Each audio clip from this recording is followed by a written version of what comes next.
नमस्कार, राधे राधे। कैसे हैं आप सब लोग?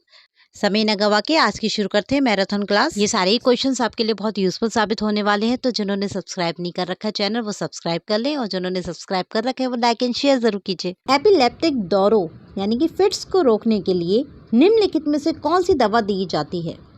एपिलेप्टिक दौरे यानी कि मिर्गी के दौरों को रोकने के लिए निम्नलिखित में से कौन सी दवा दी जाती है? इसका आंसर है सी, मैग्नीशियम सल्फेट। Magnesium sulphate. गर्भावस्था यानी कि प्रेगनेंसी के दौरान क्लोरफेनियल एंटीबायोटिक की अधिक मात्रा लेने से क्या होता है? इसका आंसर है A, grey baby syndrome. Grey baby syndrome. निम्नलिखित में से कौन सा मिथार्जिन का साइड इफेक्ट नहीं है? निम्नलिखित में से कौन मिथार्जिन का साइड इफेक्ट नहीं है? इसका आंसर है बी, बीपी का कम होना। बीपी कम होना। अनियमित गर्भाशय रक्तस्राव यानी कि इनरेगुलर यूट्राइन ब्लीडिंग को रोकने का सबसे सुरक्षित और मुख्य दवा इंपॉर्टेंट मेडिसिन कौन सी है? इसका आंसर है बी, ट्रांसमिक एसिड। ट्रांसमिक एसिड। माला एन की रचना का उपयोग गर्भावस्था में अंतराल के लिए करते हैं। इस क्वेश्चन का मतलब है माला एन कॉन्ट्रासेप्टिव पिल्स में कौन से हार्मोन्स होते हैं जिनका यूज़ प्रेगनेंसी के बीच अंतराल रखने के लिए किया जाता है? इसका आंसर है बी, एथिनिल एस्ट्राडियोल। एथिनिल एस्ट्राडियोल। प्रोस्टाग्लैंडिन का डिसएडवांटेज एवं साइड इफेक्ट क्या है? प्रोस्टाग्लैंडिन एक प्रकार के फैटी कंपाउंड्स होते हैं जो शरीर में हार्मोन की तरह कार्य करते हैं। इसका डिसएडवांटेज एवं साइड इफेक्ट है ए, यह महंगी है। बी, टेकिस्ट्रॉल। सी, गर्भाशय के फटने का खतरा। डी, उपयुक्त सभी। तो इसका आंसर होगा डी, उपयुक्त सभी। ऑक्सीटॉक्सिन के मोस्ट इम्पॉर्टेंट साइड इफेक्ट निम्नलिखित में से कौन सा है? ऑक्सीटॉक्सिन के मोस्ट इम्पॉर्टेंट साइड इफेक्ट कौन से हैं? इसका आंसर है डी। इसका आंसर है सी, गर्भाशय का अति उत्तेजक होना। Hyper stimulation of uterus. Hyper stimulation of uterus. Oxytocin के कौन से खतरे हो सकते हैं? ऑक्सीटॉक्सिन के कौन कौन से खतरे हो सकते हैं? ए, गर्भाशय का अधिक उत्तेजित होना, यूट्राइन हाइपर स्टिमुलेशन। बी, गर्भाशय के फटना, यूट्राइन रप्चर। सी, पानी में विषाक्तता, वाटर इंटॉक्सिकेशन। या फिर डी, उपयुक्त सभी। तो इसका आंसर है डी, उपयुक्त सभी। ऑक्सीटॉक्सिन से ये सारे कॉम्प्लिकेशंस हो सकते हैं। ऑक्सीटॉक्सिन किस में कॉन्ट्राइंडिकेटेड है? ऑक्सीटॉक्सिन किस अवस्था में, किस कंडीशन में नहीं देनी चाहिए? इसका आंसर है ए, कंट्रैक्टेड पेल्विस में नहीं देनी चाहिए। प्रसव की तृतीय अवस्था यानी कि थर्ड स्टेज ऑफ लेबर को बढ़ाने के लिए कौन सी दवाई दी जाती है? थर्ड स्टेज ऑफ लेबर को बढ़ाने के लिए कौन सी दवाई दी जाती है? इसका आंसर है ए, इग्रोमेट्रिन। इग्रोमेट्रिन। वजाइनल ट्रोकोमोनियासिस के ट्रीटमेंट के लिए मुख्य दवा कौन सी है? वेजाइनल ट्रोकोमोनियासिस की मोस्ट इम्पॉर्टेंट मेडिसिन कौन सी है? इसका आंसर है सी। इसका आंसर है सी, मेट्रोनिडाज़ोल। मेट्रोनिडाज़ोल ये एक एंटीबायोटिक है जो इस इन्फेक्शन को फैलाने वाले परजीवी को नष्ट कर देती है। ऑब्स्टेट्रिक के लिए first most important anti hypertensive क्या है? यानी कि फर्स्ट इम्पॉर्टेंट ब्लड प्रेशर को कम करने वाली दवा कौन सी है? इसका आंसर है ए, मिथाइलडोपा। ए, मिथाइलडोपा। यह सभी ट्रोकोलिटिक एजेंट हैं सिवाय एक को छोड़कर। ट्रोकोलिटिक उन दवाओं को कहा जाता है जो प्रीटर्म लेबर को रोकने के लिए यूज़ की जाती हैं। ये सभी ट्रोकोलिटिक दवाएं हैं, एजेंट्स हैं, सिवाय एक को छोड़कर। इसका आंसर है डी, डायज़ेपाम। डायज़ेपाम को छोड़कर सभी ट्रोकोलिटिक एजेंट हैं। फर्स्ट स्टेज ऑफ लेबर में किसी महिला को कार्डियक डिसीज़ है और इस बीमारी के दौरान हम चाहते हैं कि उसकी सर्कुलेटरी सिस्टम पर दबाव न पड़े, तो उस दबाव को रोकने के लिए कौन सी दवा दी जाती है? इसका आंसर है सी, फ्यूरोसेमाइन। फ्यूरोसेमाइन फर्स्ट स्टेज ऑफ लेबर के दौरान कार्डियक डिसीज़ से पीड़ित महिला को सर्कुलेटरी सिस्टम पर दबाव कम करने के लिए दी जाती है। अगर आपको मेरी वीडियो अच्छी लगती है तो प्लीज़ वीडियो को लाइक ज़रूर कीजिएगा।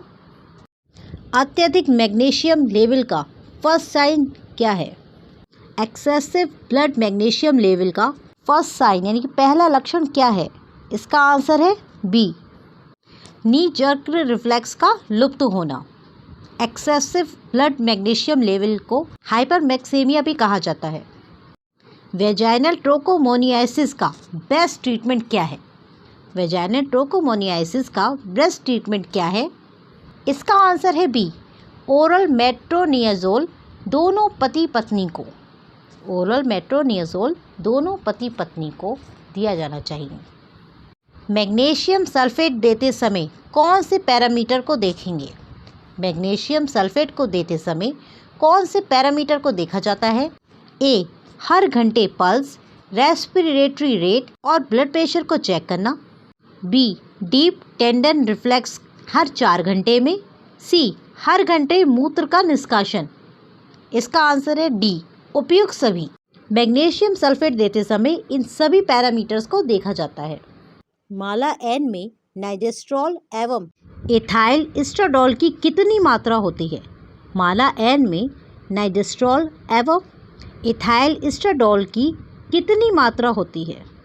इसका आंसर है ए, 0.3 और 0.3 बराबर। पोस्ट मेनोपॉज वेजाइनाइटिस में सामान्य लक्षण क्या है? इसका आंसर है सी, एस्ट्रोजन की कमी। एस्ट्रोजन की कमी। ओव्यूलेशन को प्रेरित करने के लिए दी गई दवा का कॉम्प्लिकेशन क्या है? ओव्यूलेशन को प्रेरित करने के लिए दी गई दवा का कॉम्प्लिकेशन क्या है? इसका आंसर है बी, ओव्यूलेशन का अति उत्तेजित होना। ओव्यूलेशन का अति उत्तेजित होना। एंटी स्पर्म एंटीबॉडी इनफर्टिलिटी का कौन सी दवाई से इलाज करते हैं? एंटी स्पर्म एंटीबॉडी इनफर्टिलिटी का कौन सी दवाई से इलाज किया जाता है? इसका आंसर है डी, डेक्सोमिथासोन। डेक्सोमिथासोन। महिला इनफर्टिलिटी में ओव्यूलेशन को प्रेरित करने के लिए मुख्यतः कौन सी दवाई दी जाती है? इसका आंसर है ए, क्लोमिफेन साइट्रेट। अगर आप लोग को वीडियो अच्छी लगती हो तो प्लीज़ लाइक का बटन ज़रूर दबाएं और प्लीज़ शेयर कीजिए, लाइक कीजिए, सब्सक्राइब कीजिए। ल्यूटल फेस डिफेक्ट का इलाज किससे करते हैं? ल्यूटल फेस डिफेक्ट का इलाज कैसे किया जाता है? इसका आंसर है ए, प्रोजेस्टेरॉन थेरेपी। प्रोजेस्टेरॉन थेरेपी के द्वारा। प्रीटर्म लेबर में कौन से स्टेरॉइड का उपयोग किया जाता है? प्रीटर्म लेबर में कौन से स्टेरॉइड का उपयोग किया जाता है? इसका आंसर है सी, रेस्पिरेटरी डिस्ट्रेस सिंड्रोम। एक्लेम्सिया में कौन सी पसंद की दवा है? एक्लेम्सिया में फेवरेट मेडिसिन कौन सी है? इसका आंसर है A, magnesium sulphate. Magnesium sulphate. Ophthalmia neonatorum में मुख्य दवा कौन सी है? ऑफ्थैल्मिया नियोनेटेरियम नवजात बच्चों में होने वाला आँखों का इन्फेक्शन है। यह इन्फेक्शन आमतौर पर जन्म के बाद पहले 30 घंटों के भीतर होता है और इसकी मुख्य दवा है एम्पिसिलिन। ए, एम्पिसिलिन। गर्भावस्था यानी कि प्रेगनेंसी के सेकेंड हाफ में एक महिला को कितनी अतिरिक्त कैलोरी की आवश्यकता होती है? प्रेगनेंसी के सेकेंड हाफ में एक महिला को कितने अतिरिक्त कैलोरी की आवश्यकता होती है? इसका आंसर है B, 300 kilocalorie. 300 kilo calorie.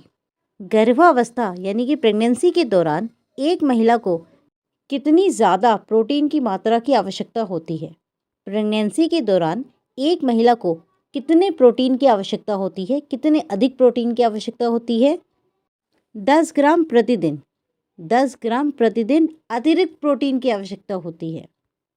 Calcium के दौरान एक महिला को कैल्शियम की कितनी मात्रा की आवश्यकता होती है? प्रेगनेंसी के दौरान एक महिला को कैल्शियम की कितनी मात्रा की आवश्यकता होती है? इसका आंसर है बी, 1000 मिलीग्राम प्रतिदिन। 1000 मिलीग्राम प्रतिदिन कैल्शियम की आवश्यकता होती है। निम्नलिखित में से कौन सी वैक्सीन प्रेगनेंसी में कॉन्ट्राइंडिकेटेड होती है? निम्नलिखित में से कौन सी वैक्सीन गर्भावस्था में नहीं दी जाती है? इसका आंसर है सी, रूबेला। सी, रूबेला। लोकिया एल्बा का रंग कैसा होता है? लोकिया एल्बा का रंग कैसा होता है? इसका आंसर है डी, पीला सफ़ेद। पीला, सफ़ेद। लोकिया एल्बा डिलीवरी के बाद यूट्रस से निकलने वाले एक वजाइनल डिस्चार्ज का प्रकार है। ये कई हफ्तों तक डिस्चार्ज होता रहता है। डिलीवरी के बाद पहले 5 से 6 दिनों में डिस्चार्ज की औसत मात्रा लगभग कितनी होती है? डिलीवरी के बाद पहले 5 से 6 दिनों में डिस्चार्ज की औसत मात्रा लगभग कितनी होती है? इसका आंसर है बी, 250 ml। ब्रेस्ट टिश्यू का इन्फ्लेमेशन क्या कहलाता है? ब्रेस्ट टिश्यू का इन्फ्लेमेशन क्या कहलाता है? इसका आंसर है सी, मेस्टाइटिस। सी, मेस्टाइटिस। ये अक्सर उन महिलाओं को होता है जो ब्रेस्ट फीडिंग कराती हैं। वह प्रोसीजर जिसके द्वारा प्लेसेंटल साइट पर सरफेस एरिया में कमी हो जाती है, जिससे प्लेसेंटा के अलग होने में मदद होती है, उस प्रोसीजर को रिट्रैक्शन कहते हैं। इसका आंसर है डी, रिट्रैक्शन। डिलीवरी के बाद पहले 2 सप्ताह में होने वाले वजाइनल डिस्चार्ज को क्या कहा जाता है? डिलीवरी के बाद पहले 2 सप्ताह में होने वाले वजाइनल डिस्चार्ज को क्या कहते हैं? इसका आंसर है B, lochia. B, lochia. Bharat में कौन सा कैंसर महिलाओं में मृत्यु का सबसे बड़ा रीज़न है? भारत में कौन सा कैंसर महिलाओं में मृत्यु का सबसे मुख्य कारण है, मुख्य रीज़न है? इसका आंसर है ए, स्तन कैंसर यानी कि ब्रेस्ट कैंसर।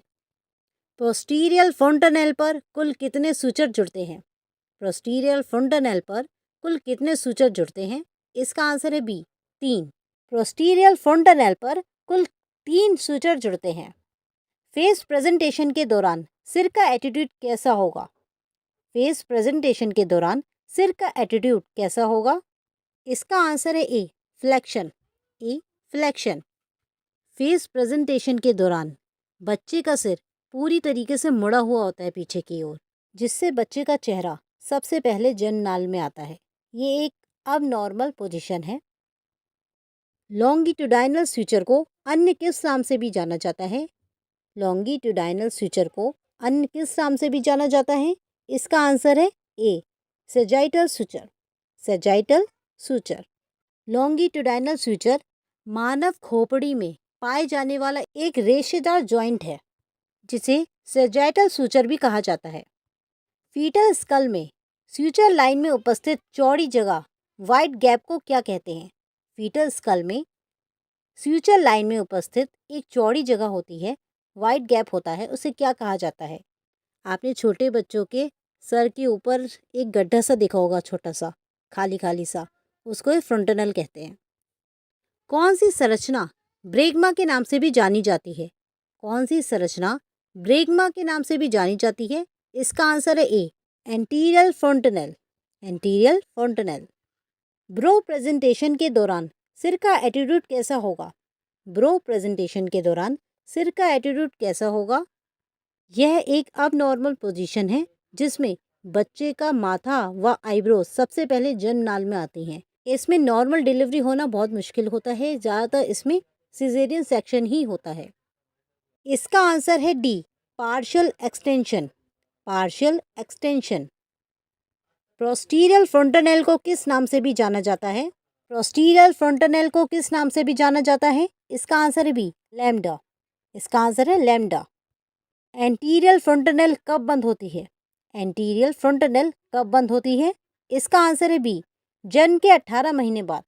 जन्म के 18 महीने बाद। पीपीएच का कॉमनेस्ट कॉज क्या है? पीपीएच का कॉमनेस्ट कॉज क्या है? इसका आंसर है A, atonicity of uterus. A, atonicity of uterus. निम्नलिखित में से कौन सा पोर्टल हाइपरटेंशन का एक लक्षण है? निम्नलिखित में से कौन सा पोर्टल हाइपरटेंशन का एक लक्षण है? इसका आंसर है बी, उल्टी में रक्त आना, उल्टी में ब्लड का आना, हेमाटेमेसिस। हेमाटेमेसिस। एचआईवी पॉजिटिव पेशेंट के पलंग की चादरों को डिसइंफेक्टेड करने के लिए अच्छा सोल्यूशन कौन सा है? एचआईवी पॉजिटिव पेशेंट के पलंग की चादरों को डिसइंफेक्टेड करने के लिए सबसे अच्छा सोल्यूशन क्या है? इसका आंसर है D, sodium hypochlorite. Sodium hypochlorite. Cross infection रोकने की सबसे सरल विधि क्या है? क्रॉस इन्फेक्शन रोकने की सबसे सरल विधि क्या है? इसका आंसर है सी, हैंड वॉशिंग, हाथ को धोना। निम्नलिखित में से कौन सा एक आइसोटोनिक सॉल्यूशन है? निम्नलिखित में से कौन सा एक आइसोटोनिक सॉल्यूशन है? इसका आंसर है B, normal saline. A B, normal saline. आशा करती हूँ जो मैंने आज आपको क्वेश्चंस बताए आपके काम आएंगे, आने वाले पेपरों के लिए यूजफुल साबित होंगे। तो प्लीज़ वीडियो को लाइक शेयर सब्सक्राइब करना ना भूलें। Thank you.